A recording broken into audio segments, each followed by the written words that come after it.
అన్నగారి రూటువాణ్ణి న్యాయమైన రేటువాణ్ణి ఎదురులేని ఆటగాణ్ణి అందమైన పాటగాణ్ణి మంచోళ్లకు మంచివాణ్ణి తప్పుడోళ్ల వేటగాణ్ణి అర్థమైన తెలుగువాణ్ణి మచ్చలేని మనసువాణ్ణిరా నేనందరికీ సొంతవాణ్ణిరా నేనెప్పుడైనా అందరికీ సొంతవాణ్ణిరా నే తప్పంటే తప్పురా ఒప్పంటే ఒప్పురా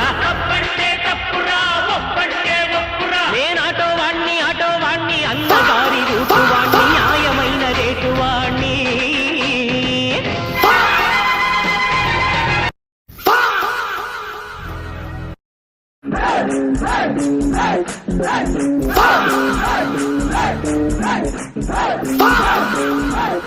Hey!